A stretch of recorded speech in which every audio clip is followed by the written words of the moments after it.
Hoje eu vou fazer uma pregação totalmente diferente de qual eu fiz nos últimos 5 anos. Por que eu vou dizer o que eu vou dizer? Porque eu não quero depender do seu engano para exercer meu ministério. Então eu vou tocar em um dos temas mais controversos da experiência cristã. É um dos temas que envolvem poder, envolve status, envolve dinheiro, envolve luxúria, envolve tudo aquilo que nós já temos visto, ouvido. Então eu gostaria muito que você abrisse a sua Bíblia no livro de Malaquias, capítulo 3.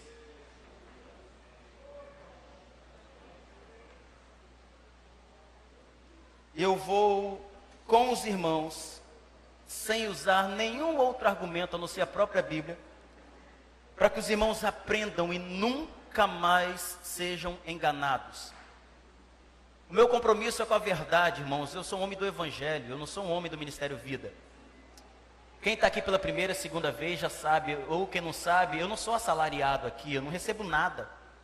Ninguém que está aqui, tudo isso está limpinho, arrumado, essa galera, todo mundo aqui é voluntário, eu não estou fazendo nada ao meu favor, eu não ganho nada às custas disso. Mas eu também não quero depender do engano de ninguém para que a gente mantenha isso aqui, ou que a gente mantenha qualquer obra que seja gratuita, amorosa, sincera, verdadeira. Então eu vou desmistificar um texto que é mais usado para manipulação e controle de uma coisa chamada dízimo. Vocês estão preparados, irmãos? Bíblia aberta. Não pisque os olhos. Malaquias capítulo 3. É importante nós salientarmos e lembrarmos que Malaquias é um profeta menor. Começando o texto, quando você vê em Malaquias capítulo 1, versículo 1, começando o livro, Malaquias diz: peso da palavra do Senhor contra Israel. Malaquias estava escrevendo para Israel, não era para toda a humanidade, era para a nação de Israel, povo judeu. Povo gentil, que não é judeu, não tinha lei como segmento, não se seguia lei. A lei era para o povo judeu. Então Malaquias começa o livro dele dizendo isso: peso da palavra do Senhor contra Israel. Então vamos em Malaquias capítulo 3. Se você está com a Bíblia no celular, no iPhone, no iPad, pouco importa, abra a sua Bíblia aí. Malaquias capítulo 3. Eis que envio o meu anjo, que preparará o caminho diante de mim, e de repente virá a seu templo o Senhor. Quem é o Senhor aqui? Vamos, gente, eu vou precisar de vocês. Quem é o Senhor aqui? Deus. Então, virá Deus, a quem vós buscais, o anjo do concerto. Anjo do concerto, em alguns aí o anjo da aliança. Está vindo para o povo um concerto. Olha, se está vindo um concerto, é porque alguma coisa está desconcertada. O anjo do concerto está vindo, ele vai consertar alguma coisa. A quem vós desejais, eis que vem, diz o Senhor dos Exércitos. Quando você for ler a Bíblia, é fundamental que você pare de olhar comentário bíblico, porque comentário bíblico é comentário do autor, e às vezes muitos tendenciosos. Então tenha cuidado ao ler a Bíblia para não ficar preso a comentário bíblico. Era necessário um conserto, alguma coisa estava errada. Versículo 2: mas quem suportará o dia da sua vinda? Quem suportará o dia do conserto? E quem subsistirá quando ele aparecer? Porque ele será como fogo do ourives. Fogo do ourives é o quê? Que testa, que separa, que limpa, que purifica. Ele vai ser como fogo que purifica o ouro, né? Quem mexe com ouro, com prata aí sabe. Ou o fogo que purifica, e como o sabão dos lavandeiros. Ou seja, eu vou lavar isso aqui. Está vindo um concerto, que vai ser um concerto que vai ser como fogo, vai limpar, vai purificar, porque está sujo. Você como um lavandeiro que está passando sabão para limpar alguma coisa. O que será que está acontecendo aqui? Versículo 3. E assentar-se-á, afinando e purificando a prata, e purificará os filhos de... Quem são os filhos de Levi? Sacerdotes. Os levitas, os sacerdotes. Filhos de Levi eram sacerdotes. Quem aqui estava precisando ser purificado? Sacerdotes. Quem aqui estava precisando do conserto? Sacerdotes. Gente, nós estamos lendo o texto, está claro aí. Então, ele está vindo para purificar, como ouro, ouro é purificado, como a prata, vem lavar como o sabão dos lavandeiros, e vai pedir um conserto aos filhos de Levi, aos sacerdotes. Continua, e afinará como ouro e como prata. Então, depois de purificados, depois de vocês estarem limpos, sacerdotes, depois que vocês estarem purificados, vocês trarão oferta em justiça, porque Deus não estava aceitando coisa nenhuma de ninguém. Os sacerdotes estavam imundos, os líderes estavam impuros, os líderes estavam botando a mão na massa, na grana do povo, eles precisavam ser purificados. Então, quando vocês forem purificados, eu então vou começar a receber as ofertas de vocês. Estão entendendo o texto? Está simples aí, sem teologizar, só leitura reta. Então, o Senhor, vocês vão trazer oferta de justiça. Deus não estava aceitando a oferta. E a oferta de Judá e de Jerusalém será suave. Continuem. Como nos dias antigos, como nos dias primeiros, ou como nos primeiros anos, o povo estava levando a oferta, mas os sacerdotes estavam sendo desonestos, os sacerdotes estavam desconcertados.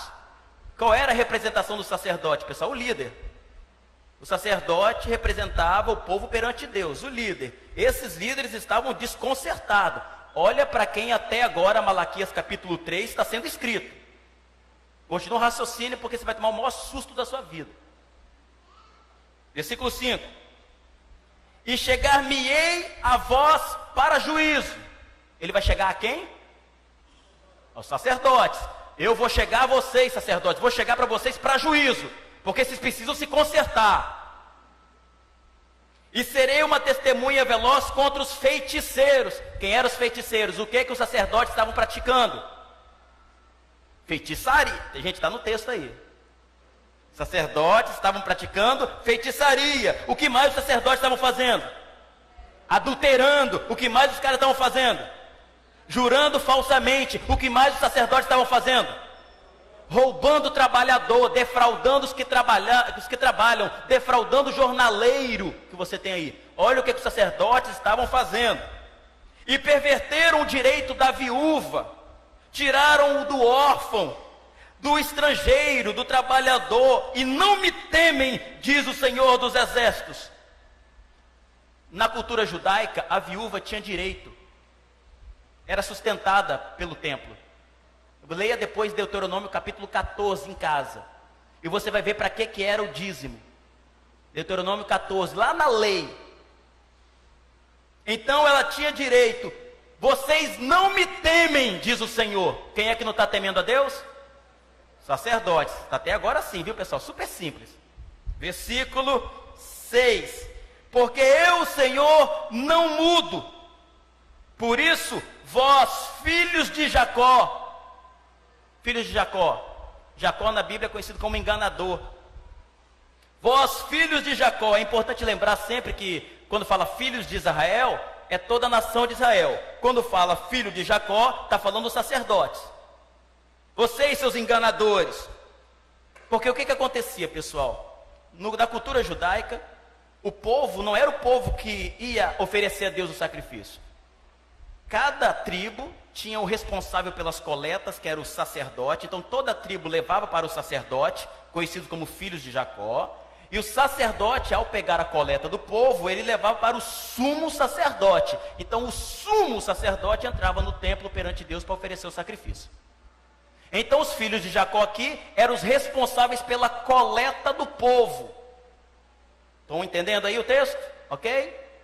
Continua, versículo 7. Desde os dias dos vossos pais, vocês se desviaram dos meus estatutos e não os guardastes. Quem estava se desviando dos estatutos, pessoal? Sacerdotes. Até agora não mudou nada.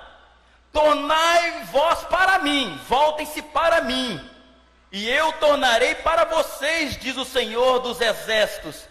Mas vocês ficam perguntando, como que nós devemos de tornar? Quem é que está fazendo essa pergunta idiota? Sacerdotes. Versículo 8. Roubará o homem a Deus? Todavia vós me roubais e dizeis, em que nós te roubamos? Nos dízimos e nas ofertas alçadas. Quem é que está roubando? Não é o povo. Toda vez que pastor vem com esse papo, roubará o homem a Deus? Vós me roubais. Ele aponta para o povo, né? Mas essa passagem não é para o povo, é para o sacerdote, que estava roubando o povo. É só ler Bíblia, irmãos, que a gente não é enganado. É só ler Bíblia para parar de ser enganado com medo de devorador, destruidor, bicho, capeta, demônio, que é só para botar terror para as pessoas obrigadas a darem até o último tostão. Aqui é só Bíblia, não estou citando ninguém, só Bíblia, leitura reta, interpretativa, simples. Continua. Roubará o homem a Deus? Vocês sacerdotes, vocês têm como me roubar? Todavia vocês estão me roubando e perguntando, o que nós te roubamos? Nos dízimos e nas ofertas alçadas, com maldição sois amaldiçoados, porque me roubais a mim. Vós, toda a nação. Que nação? Nação de Israel. Para aqui. Olha que texto sério. Com maldição sois amaldiçoados. Que maldição? Vou explicar daqui a pouquinho qual é a maldição. Daqui a pouquinho, não tem nada. Eu te amaldiçoo, não é nada disso. Vou explicar aqui no texto, daqui a pouquinho. Só ler Bíblia, para não ser enganado.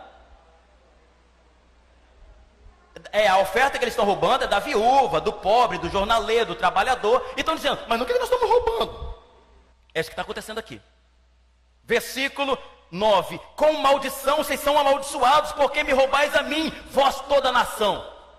Você está percebendo que agora a nação toda está tomando a cabeça? Esse é o maior perigo de quem está dando dinheiro para pastor fraudulento, sustentando obra fraudulenta e dizendo, não é problema meu que eu estou dando dinheiro lá, ele que se vire com Deus. A nação toda está sofrendo por causa de pastor ladrão, por causa de sacerdote ladrão, pilantra, e você sustentando esse tipo de pilantragem. Desculpa, visitante, hoje eu tenho que passar o rodo aqui. Tem que esclarecer o povo, vou parar de ser enganado. A mãe passando fome em casa, acabou o gás, e o filho da mãe tem coragem de ir para a igreja dar todo o dinheiro, mas deixa a mãe morrendo de fome, falando que Deus vai prover. Nunca leu a Bíblia, o que 1 Timóteo 5,8 diz? Se alguém não cuida dos seus, e principalmente do da sua família, negou a fé, e é pior que um infiel. Aí fica dando dinheiro para o pastor ficar andando com um carro luxuoso, pagar viagem para tudo quanto é lugar, manter prédios luxuosos, templos milionários, e a pobre e a viúva, o estrangeiro pobre está morrendo de fome. Que igreja é essa? Deus que nos livre dessa porcaria aqui. E o povo morrendo de medo por causa dessa passagem, e essa passagem é para o sacerdote, não é para o povo. Aprenda a Bíblia, igreja, para não ser enganado. Com maldição, lembra essa palavrinha, com maldição sois amaldiçoados, que eu vou explicar daqui a pouquinho. Versículo 10. Todo mundo estava sofrendo por causa de pastor ladrão, hein? Cuidado aí, hein, pessoal. Capítulo 10. Trazei todos os dízimos. Trazei todos os dízimos. Ué, não é o dinheiro, não? Não era dinheiro, irmãos. Lê Deuteronômio 14.